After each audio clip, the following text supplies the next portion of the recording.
gente! Boa noite, meu povo!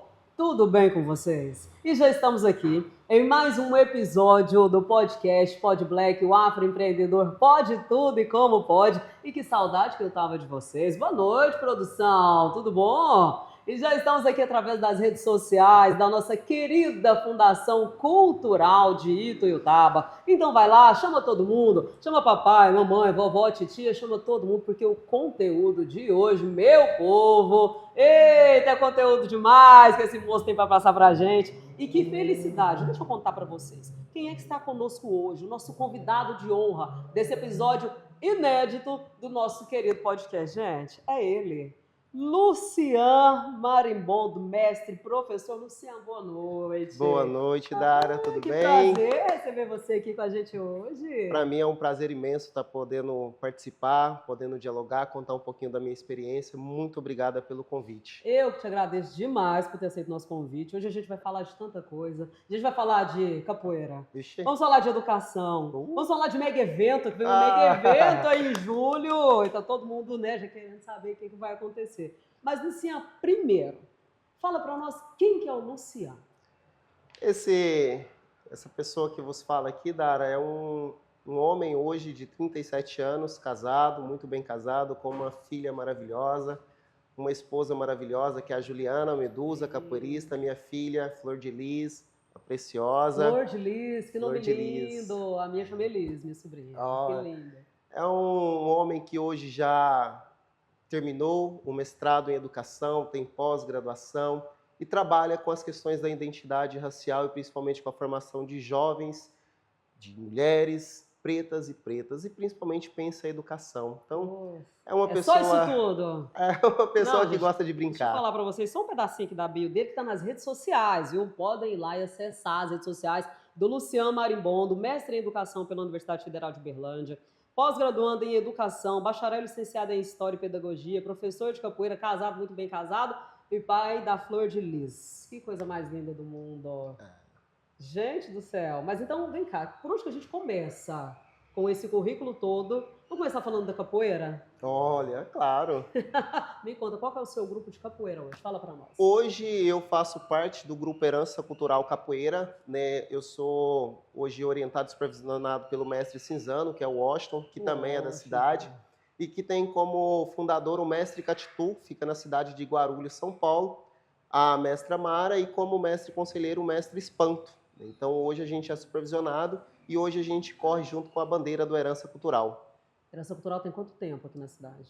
Aqui na cidade, esse ano faz 10 anos que o Herança Cultural veio para cá. Ele veio através do professor Vagalume, do Anderson. Né? Porque na época o mestre Cinzano precisou se ausentar da cidade em questões de trabalho, ele passou para trabalhar fora. E o Vagalume, então, ele se juntou ao mestre para o Herança Cultural. E aí eu vim logo depois, porque eu precisei passar por um processo de transição.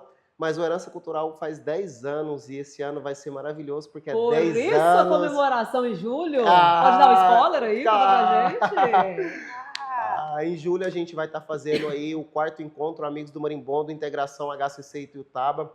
E esse ano, Dara, a gente vai trazer uma pessoa muito especial, né? A gente vai estar trazendo uma linhagem direto de Mestre Bimba, que é o grande patrono da capoeira do mundo todo. Então a gente vai estar trazendo aí o mestre Luizinho, filho de Bimba, para poder cantar os 10 anos de parabéns com a gente. Então o Taba vai ficar pequena. Vai ficar pequena. Esse ano vai ficar pequena. 2 dias de evento. 2 dias de evento, 17 e 18 de julho. Além dele, a gente também vai estar trazendo a mestra Iuna, que é uma das maiores cantadoras de capoeira, a grande mestra que explodiu, viajou todos os cantos do mundo, levando a capoeira como música. Então, assim, uma pessoa fenomenal, uma mulher incrível, batalhadora, e que a gente tem a honra de trazer aqui para nossa cidade também. A gente coloca aí na agenda de vocês, 17, 18 de julho. Produção, vamos fazer a cobertura do evento. A gente vai fazer a cobertura do teu evento. Sim, e esse ano vai ter toda uma programação especial. O pessoal assistir de casa, vamos fazer a cobertura de lá ao vivo.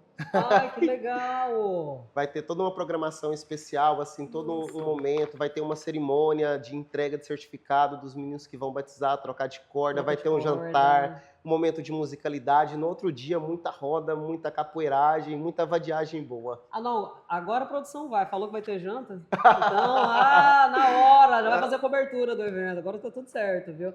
Luciano, que maravilha. Então, 17 e 18 de julho, esse evento, estão definindo o local ainda, até pela grandiosidade do evento também, né?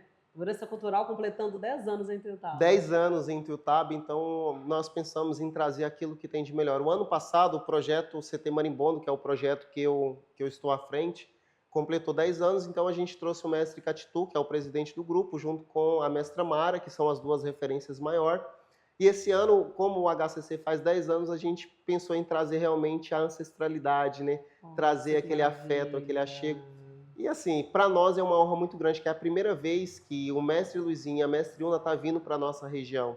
Então, assim, é uma bagagem que não ele tem... fala, os olhos brilham. Os olhos brilham, porque é um sonho que a gente está realizando. Você ter a oportunidade de estar ao lado do filho de mestre Bimba. Então, assim, para quem é capoeirista, sabe o que eu estou falando. Olha que show. Me fala uma coisa, quando que a capoeira surgiu na tua vida? Eu comecei a capoeira em 96 com o mestre Truvão. Eu comecei na antiga Sabag, lá no bairro Camargo. De 96 até 99, eu fiquei sobre a responsabilidade dele. E no início dos anos 2000, eu encontrei o mestre Cinzano, ao qual eu estou até hoje, né? Então, eu tenho a honra de dizer que eu tenho um mestre que me guia, que me orienta, que eu sou discípulo, e eu tenho a honra de dizer que eu tenho um mestre que me iniciou. Aquele que pegou na mão e deu os primeiros passos, que é o mestre Truvão, que hoje tem um trabalho brilhante lá no bairro Buritis, lá hoje faz parte da Escola Terra de Bamba, mas que eu tenho um respeito e um carinho e uma admiração, porque se não fosse ele me apresentar a capoeira, eu não estaria aqui, né? Então, são suas referências, são as duas referências que eu tenho hoje. Da capoeira. E Tuiutaba abraça a capoeira? Olha, Dara... Como está hoje os capoeiristas da nossa cidade, os grupos da nossa cidade? Conta para nós. A capoeira na nossa cidade, ela já foi referência. E Tuiutaba, no início dos anos 90, início dos anos 2000, foi o celeiro. Então, nós exportamos capoeiristas para o mundo todo. Exemplos que a gente hoje tem, mestres que estão fora do Brasil, que ainda são da cidade e que sempre estão aqui.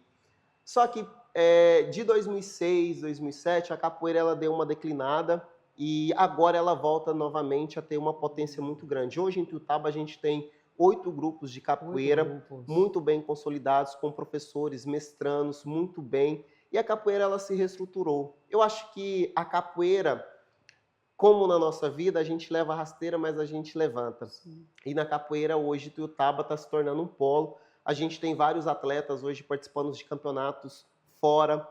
Eu tenho 2 atletas que participou recentemente, o Vagalume tem 2 atletas que ganhou medalhas fora recentemente. Então, isso mostra que a capoeira está se tornando novamente uma potência muito grande.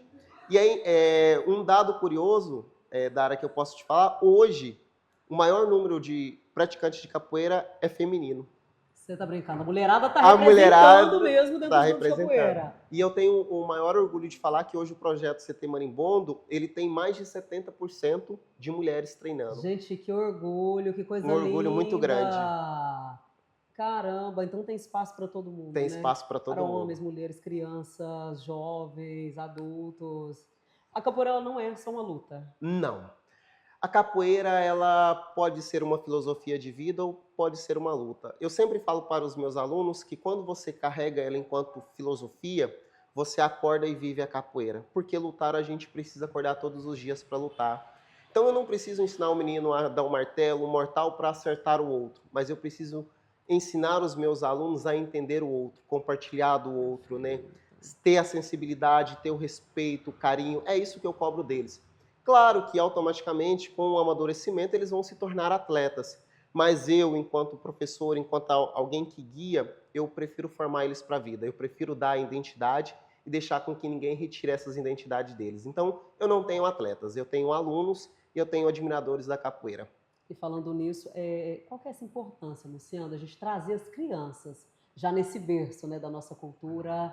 Isso é importante demais. E dentro da capoeira você consegue fazer isso, né? Sim, eu posso dar o exemplo hoje da Marrenta e do Catatal, o exemplo meu e da minha esposa. Os nossos filhos nasceram dentro da roda de capoeira.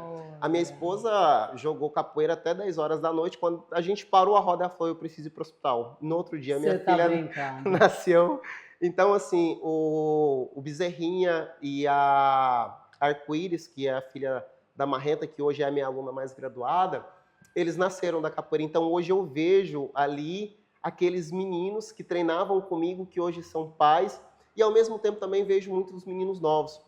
Hoje, lá no projeto, eu tenho muitos meninos atípicos. Eu tenho 2 horários de treino, e no meu primeiro horário, eu tenho praticamente uns 10 dos meus 30 meninos que são atípicos. Então, olha para você ver a importância da capoeira. E é uma interação social. O dia que você for lá nos visitar, você vai entender que lá é muito mais do que uma roda de capoeira, é muito mais do que um projeto de dança, é muito mais do que um projeto de maculelê, de dança afro. Lá a gente é uma família, lá a gente é uma fraternidade. Então, Onde é está algo... o seu local hoje? Hoje eu dou aula lá na Creche Maria de Nazaré, Unidade 2. Tem uma parceria muito consolidada há mais de 10 anos naquele espaço. Agradeço muito a Rosimara, a Andréia, que abraçou o projeto desde o primeiro dia. E a gente está lá toda terça e quinta, das 7 às 8, para crianças de 4 até 12 anos. E das 20 às 21, das 8 às 9, para meninos acima de 13 anos. Gente, que maravilha, Luciano. Que incrível, que incrível. Então, o Herança Cultural agora, completando 10 anos neste ano, vai ter esse evento 17 e 18 de julho, para consolidar tudo isso que você falou aqui para nós, que é o Herança Cultural para você hoje. Você disse que a capoeira em Pinhotaba, ela está voltando, né? Voltando a ser assim, o celeiro da capoeira, igual já foi, deu estagnada e está voltando agora. O que ainda falta para consolidar a capoeira novamente na nossa cidade? Para ser aquela referência igual já foi, cidade polo da capoeira. A capoeira, Dara, ela nasce da essência e da marginalidade. Só que hoje a gente não pode mais viver só da essência e só da marginalidade. A capoeira hoje ela precisa ser reconhecida, assim como o IFAM fez em 2014, reconheceu ela como patrimônio imaterial brasileiro.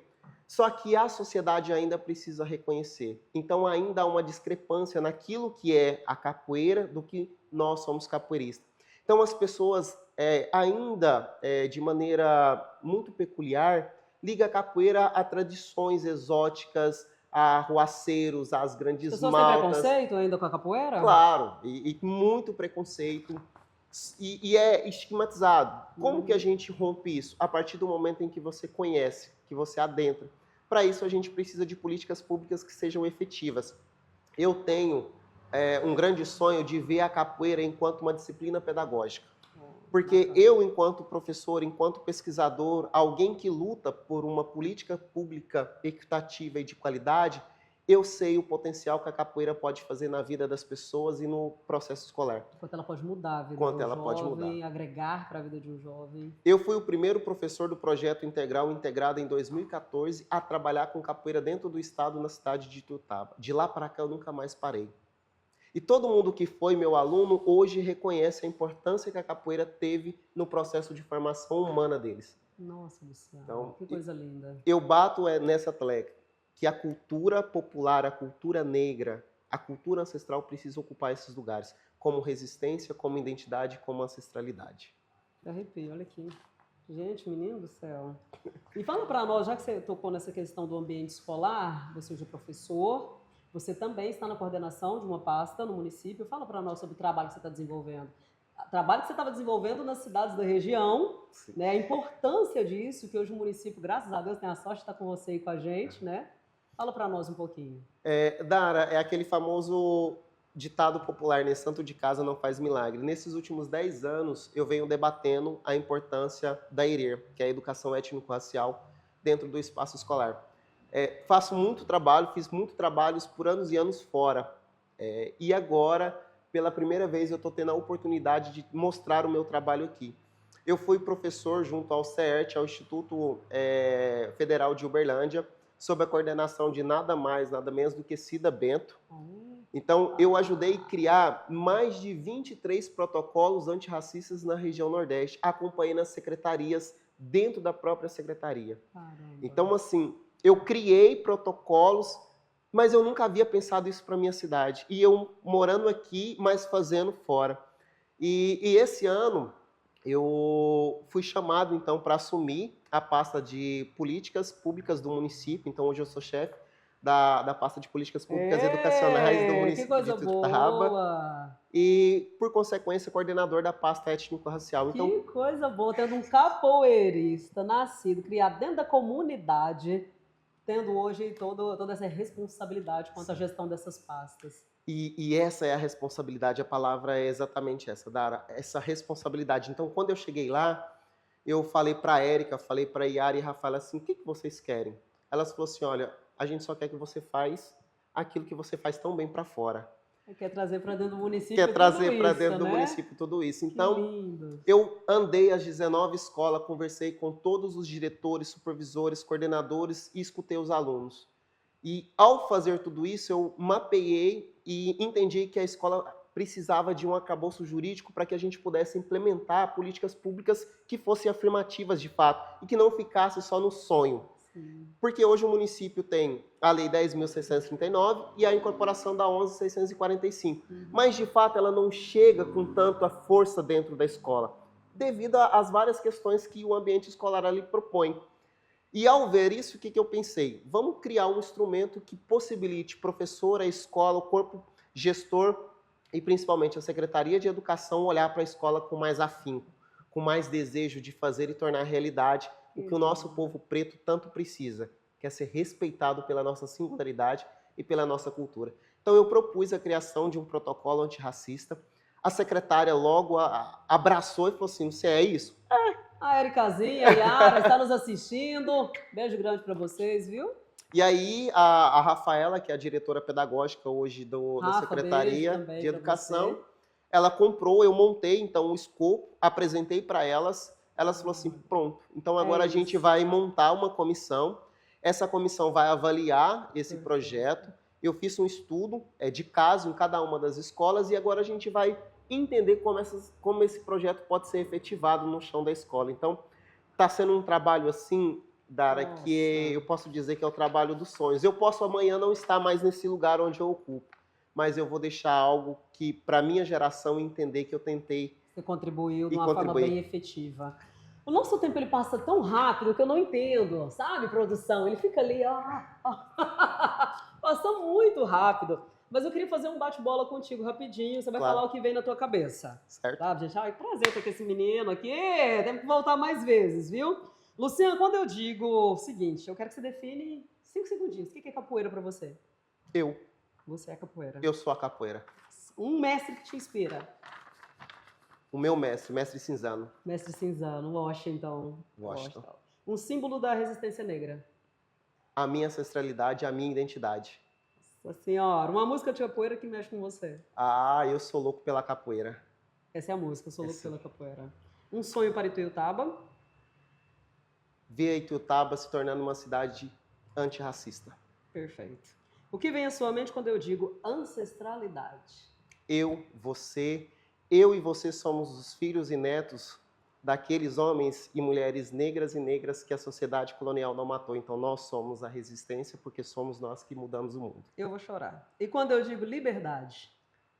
De estar aqui, sentar ao seu lado e dizer a importância da nossa cor e da nossa cultura. Juventude negra. E que vem à tua cabeça? Os meus alunos, os meus e aqueles que estão do meu lado. E pra gente fechar, o que significa aquilombamento para você? A resistência, a força, a cura, a alma, a ancestralidade, o amor, a ressignificação, a identidade. Aquilombamos porque somos a resistência, aquilombamos porque estamos vivos. Ser negro no Brasil é? A grande essência. Ser negro no Brasil é ser o Brasil. Sem o negro, o Brasil não existia. Então somos a própria essência da construção desse país. Eu vou chorar. Você não vai embora, não. Você pode aumentar aí, produção, viu, o tempo desse programa, porque tá muito rápido, não dá. Luciano, meu querido, muito obrigada. Deus te abençoe e te proteja. A ancestralidade esteja contigo o tempo todo. 17 e 18 de julho, grande evento da Herança Cultural. Você vai voltar para falar pra gente mais sobre. Claro, com o maior prazer. E pra gente fechar nesses 30 segundinhos, berimbau pra nós. Fechou? Pode ser? Meu povo, um beijo grande para vocês. Até o nosso próximo encontro, se Deus quiser, e fechando com chave de ouro. Hoje vemos aqui nessa terra lutando pra sobreviver. Um lugar onde poucos têm muito e muitos sem ter o que comer.